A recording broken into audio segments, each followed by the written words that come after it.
Hello all, welcome back to my channel. It's me Deepika official. ఎప్పుడు meal maker తోటి curry and fry మాత్రమే కాకుండా ఒక్కసారి ఈ విధంగా స్నాక్స్ అయితే మీ పిల్లలకి చేసి పెట్టండి. చాలా ఇష్టంగా తింటారు అండ్ మళ్ళీ మళ్ళీ కావాలని అడుగుతారు. అంత బాగుంటుంది. సో ప్రాసెస్లోకి వెళ్ళిపోదాం. ఫస్ట్ అయితే హాట్ వాటర్లో మీకు కావాల్సినన్ని మిల్ మేకర్ తీసుకొని ఒక 5-10 మినిట్స్ పాటు బాగా నానబెట్టుకోవాలి. అలా నానబెట్టుకున్న మిల్ మేకర్ని మంచిగా వాటర్ అంతా కూడా పిండేసుకున్న తర్వాత ఒక గిన్నెలో వేసుకొని అందులోనే కొంచెం ఉప్పు, కొంచెం కారం, కొంచెం ధనియాల పౌడర్ కూడా వేసుకొని బాగా మిక్స్ చేసుకోవాలి. ఇఫ్ ఇన్ కేస్ మీరు స్పైసీ ఎక్కువ తింటే గనక దీంట్లో పచ్చిమిర్చి కూడా యాడ్ చేసుకోవచ్చు.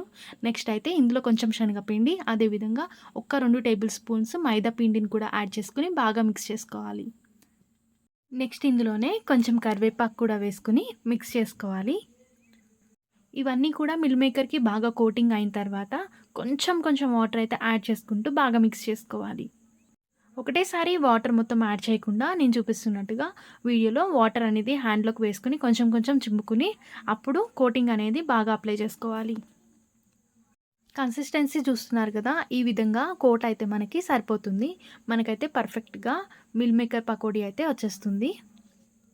నెక్స్ట్ అయితే వీటిని బాగా హీట్ అయిన ఆయిల్‌లో వేసుకొని బాగా ఫ్రై చేసుకోవాలి. ఫస్ట్ 2 మినిట్స్ పాటు మీడియం ఫ్లేమ్‌లో పెట్టుకొని, ఆ తర్వాత హై ఫ్లేమ్‌లో పెట్టుకొని ఫ్రై చేసుకుంటే లోపల వరకు కూడా బాగా ఫ్రై అవుతుంది. ఇఫ్ ఇన్ కేస్ మీకు ఇష్టం ఉంటే దీంట్లో ఫుడ్ కలర్ కూడా యాడ్ చేసుకోవచ్చు. ఫుడ్ కలర్ జస్ట్ ఆప్షనల్ మాత్రమే. మీకు ఇష్టం లేకపోతే స్కిప్ చేసేయొచ్చు. సో, ఈ విధంగా మనకి గోల్డెన్ షేడ్ వచ్చేంత వరకు ఫ్రై అయితే సరిపోతుంది. చాలా ఈజీగా, చాలా క్విక్‌గా చేసేసుకోవచ్చు ఈ రెసిపీ. అండ్ మిల్ మేకర్ వల్ల ప్రోటీన్ కూడా చాలా అందుతుంది పిల్లలకి.